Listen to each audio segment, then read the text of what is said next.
vous.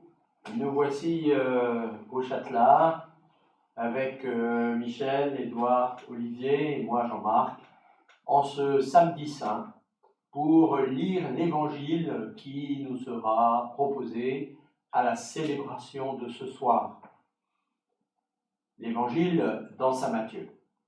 Alors je vous invite à ouvrir votre Bible ou un document sur lequel vous avez le texte de l'évangile de ce soir et à suivre la lecture que nous entendons.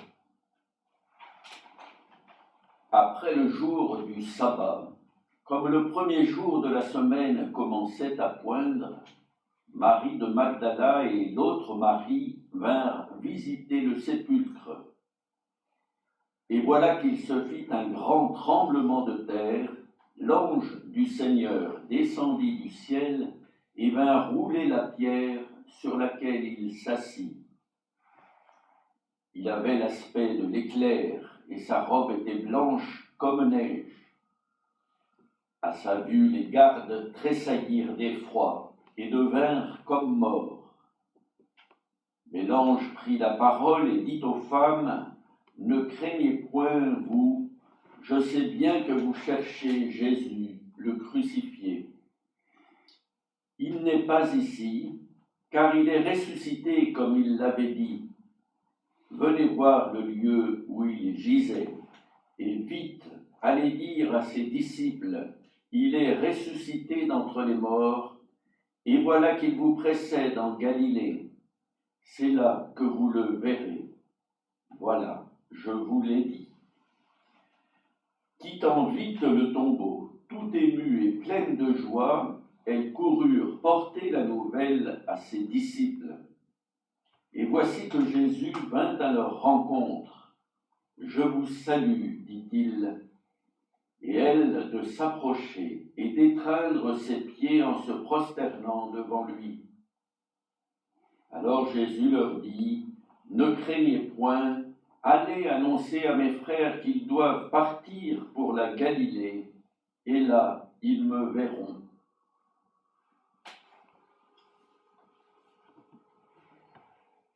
Comme à notre habitude, nous prenons un petit moment de silence où chacun peut se souvenir d'un mot ou d'un verset qu'il a davantage retenu à première lecture. Et vous pouvez l'écrire sur un papier pour vous en souvenir ensuite.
Maintenant, nous commençons notre lecture commune de l'Évangile selon saint Matthieu, chapitre 28, versets 1 à 10.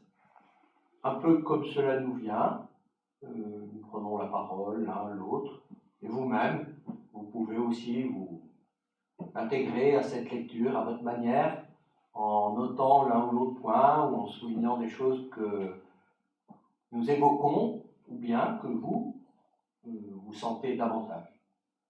Voilà, commençons.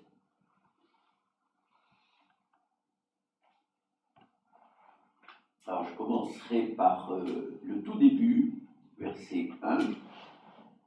Comme le premier jour de la semaine commençait à poindre, donc nous sommes juste après le sabbat, Et ça me donne le sentiment que le ressort est tendu et ça les démange dès que possible à aller visiter le sépulcre. Je ne sais pas que ça vous fait pareil. Oui. Alors, pour moi, c'est pareil. J'ai été intéressé par ça, mais en comparant avec le début du chapitre 20 dans Saint Jean, qui raconte la visite de Marie de Magdala le matin aussi. Alors là, c'est le matin, parce que là, c'est le soir chez Matthieu.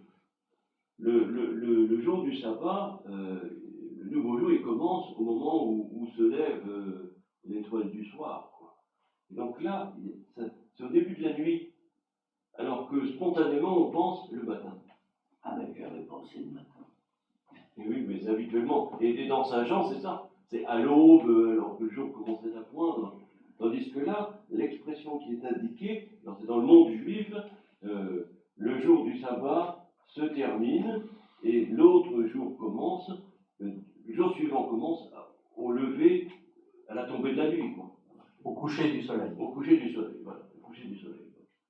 Donc on peut recommencer à bouger, à circuler, Voilà. à sortir de sa maison. On est déconfiné. Voilà. On est déconfiné. Voilà. On est déconfiné. Ah ouais.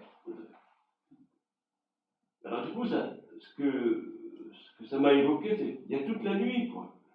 Il y a toute la nuit. D'accord. Après le verset 2, honnêtement, j'ai un peu de mal avec ce genre littéraire. Un grand tremblement de terre, l'ange du Seigneur roule la pierre. Attention, ça fait un peu Batman, un peu magie, mais je pense qu'on peut le lire autrement. Je ne sais pas comment vous le lisez. Eh bien, il y a un tremblement de terre, mais il est dit aussi que les gardes tremblèrent. C'est le même mot. C'est pas le même mot dans toutes les traductions, mais c'est le même mot en grec et dans la traduction liturgique. Moi, j'ai remarqué ça. La terre tremble, mais les gardes tremblent. Et puis après, le thème, ça sera, non pas ne tremblez pas, mais ça sera quand même 2 fois de suite, ne craignez pas. L'ange va dire ne craignez pas. Et puis après, à la fin, le Seigneur Jésus leur dit ne craignez point. Donc alors oui, il y a un genre littéraire derrière, mais en même temps, je trouve qu'il y a un effet. Le genre littéraire, c'est la théophanie. C'est-à-dire, c'est un signe précurseur. C'est comme avant que le président de la République n'arrive, on entend battre les tambours. Donc c'est un signe précurseur. Et après, Dieu arrive dans l'Ancien Testament. Ça veut dire aussi que tout le monde, homme, montagne, colline, tout le monde, tout l'univers est saisi. Comme dans les psaumes. Oui, d'accord. Oui. Même que la terre entière bondit de louanges, là, tout tremble. Les gardes tremblent. Il y a les arbres des forêts battent des mains dans les psaumes. Et les gardes, qu'est-ce qu'ils font leur boulot, c'est quoi? C'est De garder.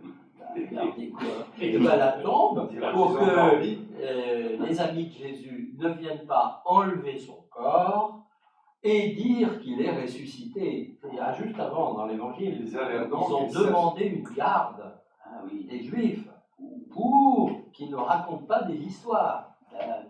Ça se termine même par le mot garde, juste avant. Ils allèrent donc et s'assurèrent du sépulcre en scellant la pierre et en posant une garde.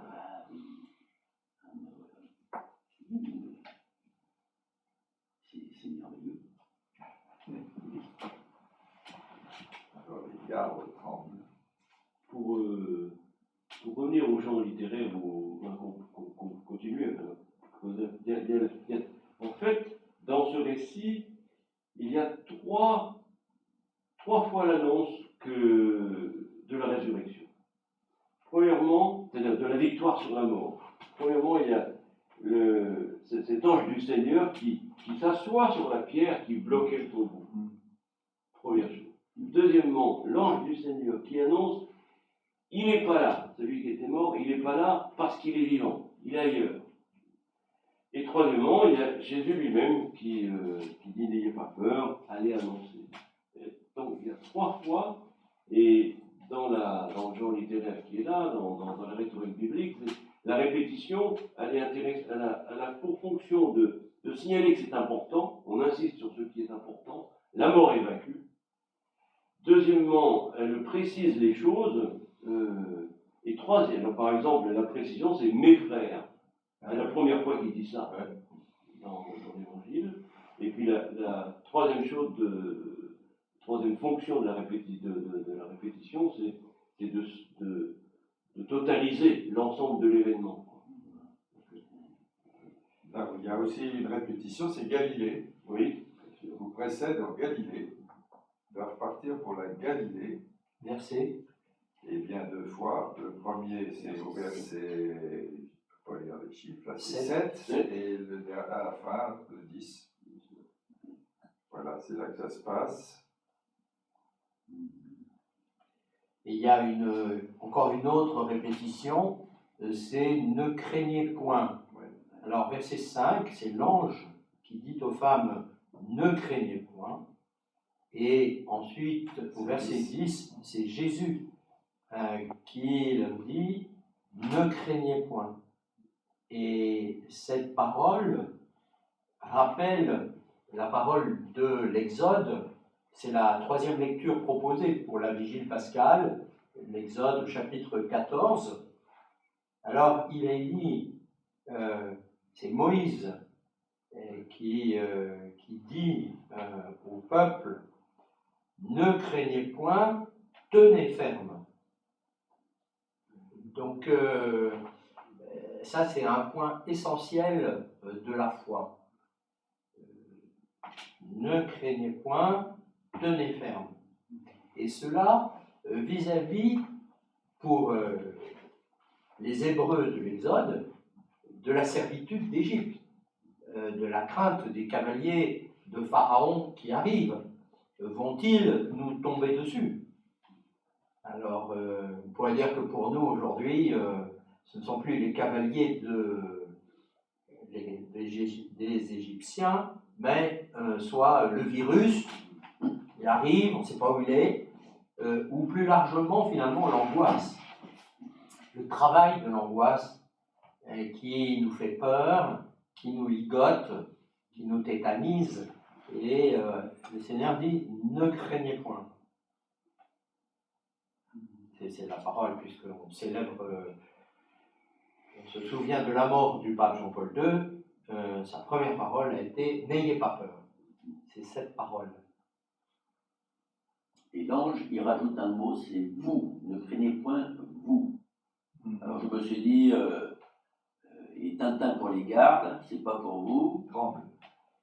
De toute façon, ils sont comme morts. D'effroi. Mais c'est peut-être aussi vous qui lisez justement les Écritures. Vous qui cherchez Jésus là où il n'est plus. Voilà. Et aujourd'hui, on en a plein. Je me suis dit, est-ce que je le cherche là où il est? Et il n'est pas ici. Du coup, ça ressort, je trouve, très fortement. L'expérience de la résurrection, je me dis que c'est quelque chose. Ça commence par découvrir que je le cherche là où il n'est pas, quoi. Et que la vie, elle est ailleurs, en Galilée. Alors, partir pour la Galilée, je me suis dit que cette année, Pâques, j'ai peut-être à le réentendre de manière peut-être encore plus intérieure, parce qu'il y a tous ces confinements, j'entends plusieurs voix qui me disent on en a marre, et le Jésus Sauveur, je ne le vois plus. Et est-ce que je n'ai pas à partir, mais d'une autre manière, aujourd'hui, en cherchant. La Galilée, c'est là où il y a encore de la vie. La Galilée, c'est là où tout a commencé.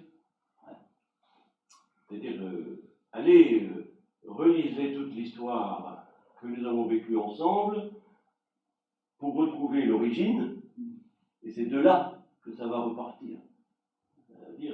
Là où tout a commencé. Ben, c'est là que ça commencera à nouveau. Donc repartir à l'origine de notre vie, quoi, de notre rencontre avec le Christ, là où la peur disparaît, justement. Un nouveau point de départ. Dans Luc, c'est montré par les pèlerins d'Emmaüs qui, avec Jésus, relisent toute la Bible, y compris le passage de l'Exode que vient d'évoquer Jean-Marc. Là où revenir, relire tout le passé, là où ça a commencé. Retrouver l'origine.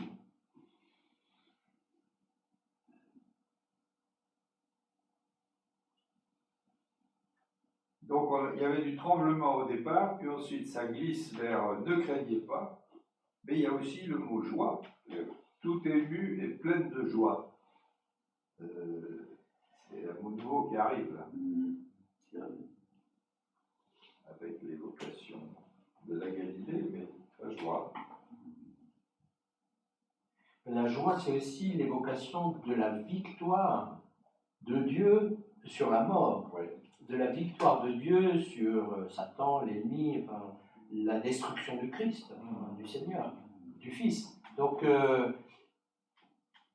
c'est une grande joie. Ça fait penser à Jésus, dans Saint Luc, justement, quand il voit les apôtres revenir de mission, ils lui disent nous avons chassé les démons.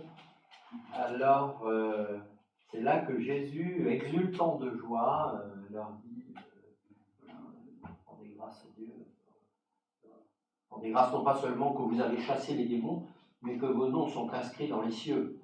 Mais là, enfin quand même, là c'est la victoire de Dieu sur la mort. Ça fait penser au cantique qu'on associe à Exode 14 de la sœur de Moïse, comment elle s'appelle ? Myriam, et qui chante, qui exulte de joie. Il a jeté à l'eau cheval et cavalier.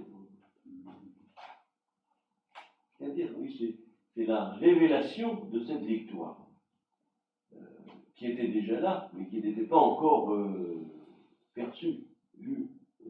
Il faut traverser la nuit, quoi. C'est pour ça que c'est intéressant dans Matthieu, je trouve que ça démarre au début de la nuit, et il faut traverser la nuit. Alors ça sera repris par Jean de la Croix, la nuit obscure et tout ça, mais il faut traverser la nuit pour, en se laissant porter par la joie. C'est-à-dire, découvrir qu'il n'y a pas à craindre la résurrection. Jésus ne vient pas régler ses comptes avec ses disciples qui l'ont abandonné, il vient leur dire, c'est fini, quoi. La mort est vaincue. Il y a aussi que Dieu travaille la nuit. Dieu travaille la nuit. Oui, l'histoire du grain de blé.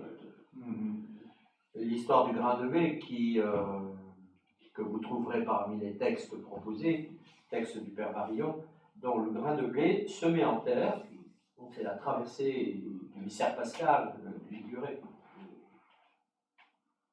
Et le nous, quand on ne sait pas du tout où ça va, qu'on croit qu'on est perdu, et qu'on se dit mais où est Dieu ? Eh bien, ces textes nous rappellent que eux, ils ont témoigné que Dieu travaille la nuit.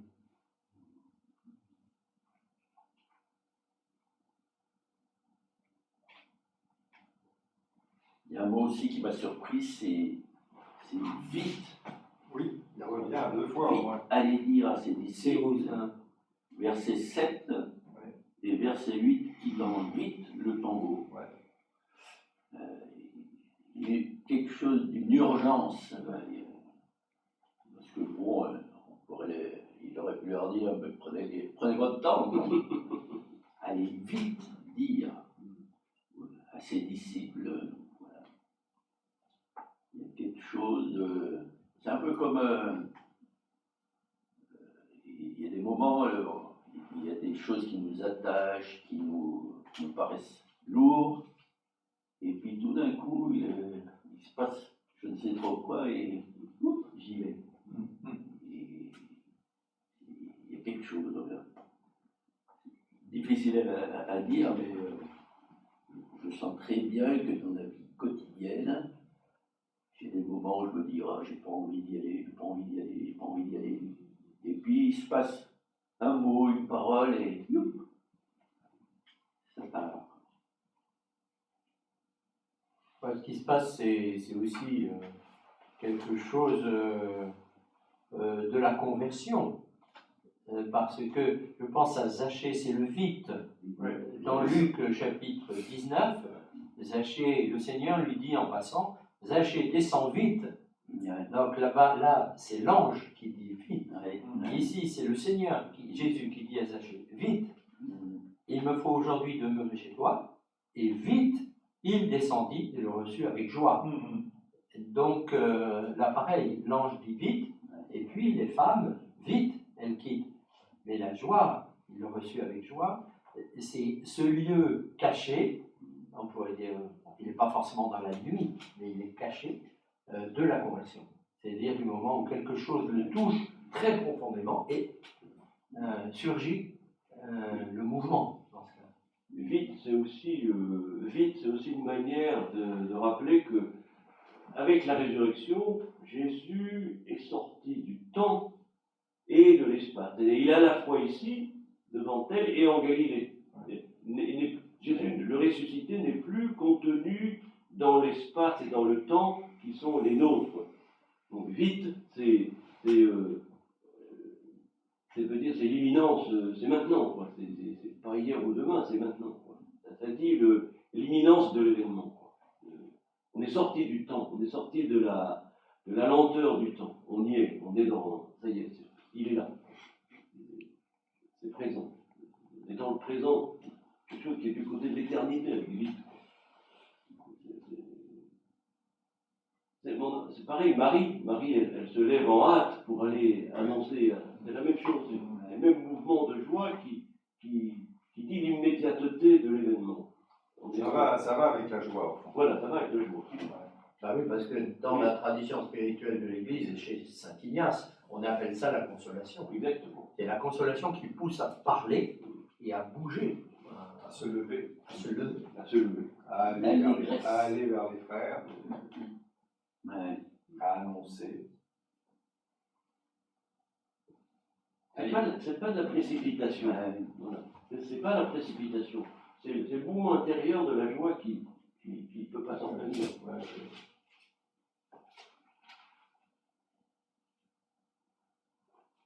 C'est l'impression globale, le fait qu'il se détache de cette annonce de la résurrection dans Matthieu. Après, il y a d'autres choses, mais en gros, c'est d'abord ça.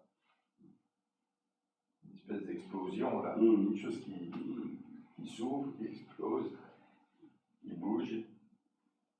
Ça me fait penser à ce jeune père de famille qui venait d'avoir un fils et qui m'a téléphoné. Voilà, alors on sentait une joie formidable. Voilà, un fils leur était né, quoi. Et alors il fallait qu'il le dise.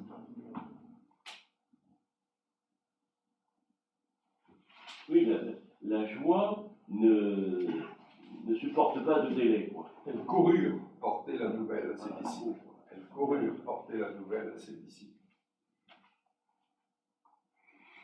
Et la joie, elle vient toujours, elle est toujours une surprise quand même, parce que il n'est pas ici, il est ressuscité comme il l'avait dit, mais il peut nous l'avoir dit, et personne n'entend. Moi non plus, souvent on se dit, mais la résurrection, c'est quoi? Tant que c'est dans la tête, c'est rien. La résurrection, pour moi, elle commence quand il y a un mouvement, quand il y a un désir qui se met en route. Donc ça commence au début, verset 1, elle se lève, elle part. Et après, Jésus vient leur dire, mais il doit partir pour la gagner. Et là, de fait, si je ne pars jamais, si je reste dans mon deuil, dans je ne sais pas quoi, mais il n'y aura pas de résurrection, il ne sera que mental. C'est une résurrection aussi qui ne fait pas de bruit, parce que, par exemple, en ces temps de coronavirus, une inquiétude et d'angoisse, il y a aussi des gens qui témoignent de la générosité d'hommes et de femmes dans notre société. Et ils la voient. Alors, et ils le disent, ils l'écrivent sur Internet ou ailleurs. Et ça, c'est pas colossal, mais enfin, au sens du monde. La télé nous montre le nombre de morts, mais d'hospitalisation, mais eux, ils voient la générosité des soignants, la générosité de gens qui rendent service aux autres, et ça, c'est déjà un signe de la lumière. Oui. Et la télé nous le montre aussi. Oui, c'est vrai. On va un peu les deux. L'effet consolateur, comme dit Ignace, l'effet consolateur. Les saints effets, très saints effets de la résurrection.